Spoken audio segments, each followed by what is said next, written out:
What's up, guys? Welcome back to Basketball at the Bar. Today, we are going to talk about Kyrie Irving and the chances he joins the LA Lakers this season. Let's discuss.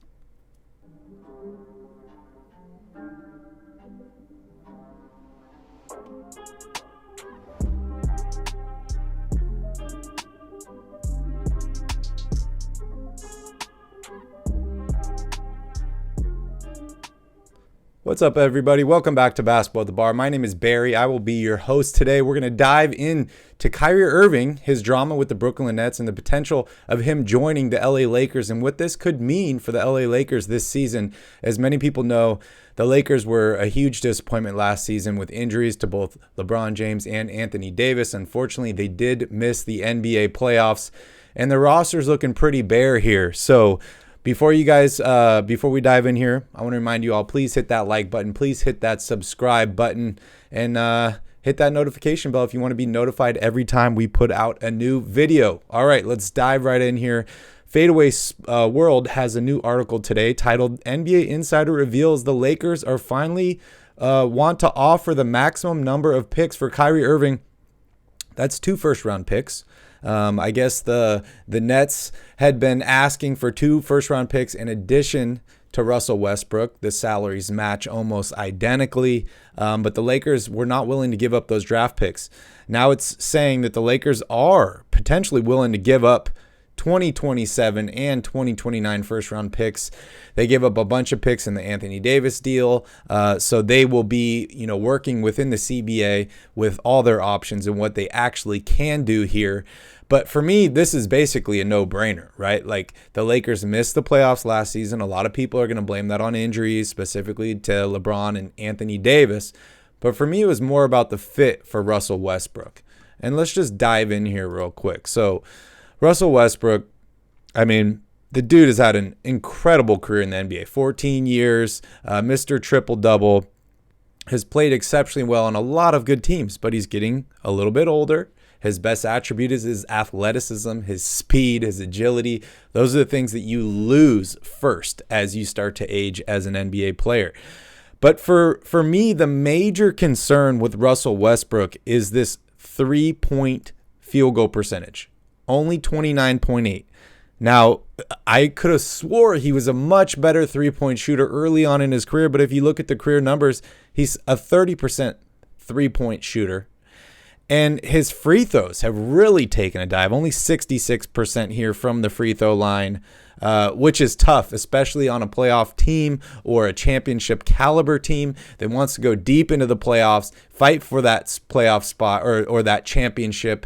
And towards the end of the game, you need guys that are able to make free throws, especially a guy that's going to dominate and handle the ball as much as Russell Westbrook does.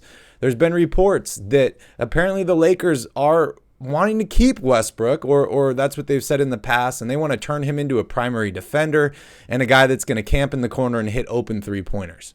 Well, unfortunately, I don't know if Russell Westbrook is willing to take on that role or not, but he has not shot well from the 3-point range this season, last season. You look at the career numbers, 30% is not good at all.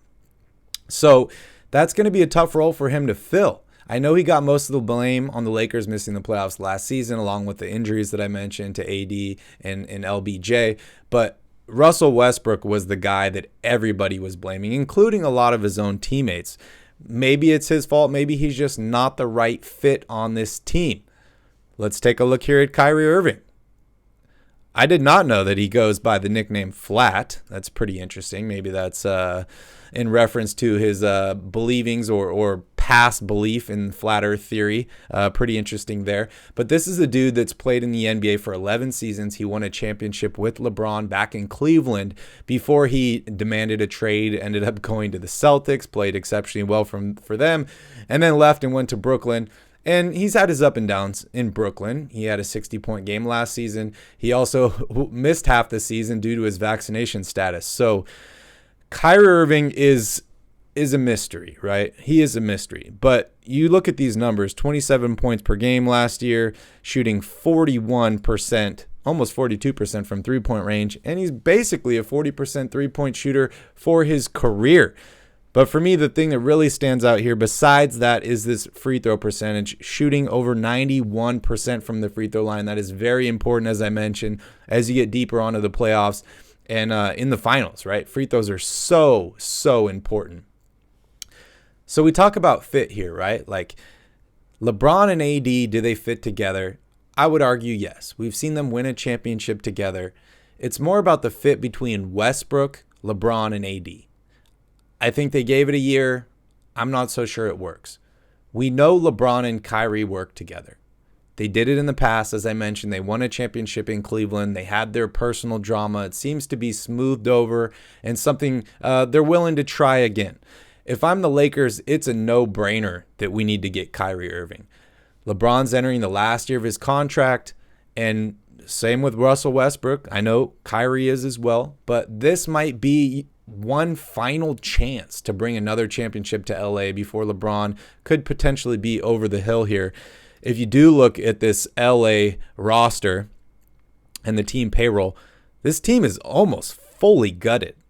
Just a few years ago, they had a lot of young talent on this team. They shipped away a bunch of guys to bring in Anthony Davis. They won a championship, so I would argue that it was the right move. And Anthony Davis is far better a player when healthy than guys like Brandon Ingram, Lonzo Ball, Josh Hart, and a bunch of other guys that were included in some of those trades. But you just look at this roster here. 2022-2023 is a huge season for the Lakers. As I mentioned, Westbrook is a free agent after the year. LeBron James is a free agent after the year. Anthony Davis has 2 years left. THT's got a player option for next season. And then look at all these guys they brought in this offseason, like Lonnie Walker, Kendrick Nunn, all under 1-year deals. Damian Jones is the only guy that potentially can stay next year at his choice at 2.5. But if he plays exceptionally well, he's probably going to get a better contract offer for someone else. So for me, you got to give up the first round picks. I know it's tough, especially when you don't have many, but 2027, 2029, you got to mortgage the future when you got a guy like LeBron James on your team. And I think if they did bring in Kyrie Irving this season, I think the Lakers could potentially win the championship. I don't think it's a done deal at all, but they will be in a much better position than they were last season. And at the end of the day, when you have a guy like LeBron James on your team, all you need to do is just get there, right? You need to get into the playoffs, something they weren't able to do last season. I think this year, if they were to trade for Kyrie Irving, even if Anthony Davis had similar injuries to last season, I still think between Kyrie and LeBron, the Lakers do make the playoffs. Once they get that ticket to the dance, anything can happen. LeBron has done crazier things in his career, right? He's come back from 3-1. He took that I think it was like his third year in the league, Cleveland team to face the Pistons in the finals. They ended up getting swept, but that team had no business even being there. So we know LeBron can elevate, but he is getting a little bit older. He's 37. He turns 38 in December here. So this could be his last 1-year window with the Lakers. He has not signed a contract extension as to date. So by the Lakers bringing in Kyrie Irving, maybe this sends a message to LeBron saying, hey, LeBron, we're committed to win.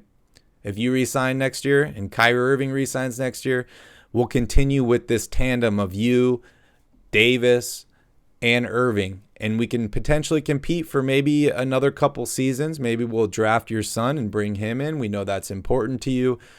But on the other side of the coin, we've seen what KD and Kyrie are doing in Brooklyn. They're basically holding the franchise hostage. And what happens if Kyrie decides to do that with the Lakers, right? What happens if at the end of next season, even if they win the title, he says, oh, hold on, I want this, and this before I'm going to re-sign. He can definitely put the pressure on them. But I think the pressure is already on them with Russell Westbrook. Unfortunately, as much as I like Westbrook, I think he's the odd man out. He needs to be shipped out. So if I'm the Lakers, I am 100% doing this deal. I think that Kyrie Irving is probably the only savior that the Lakers can find this season to help them get back to the playoffs. Thank you guys so much for watching. Please don't forget to smash up that like button, hit that subscribe button. And I want to hear from you guys down below in the comments if you agree, if you think the Lakers should make the deal, if there's somebody else they should go after, or if they should just run it back this season with Westbrook. So please let me know down below. Thank you guys for watching. We'll see you in the next one.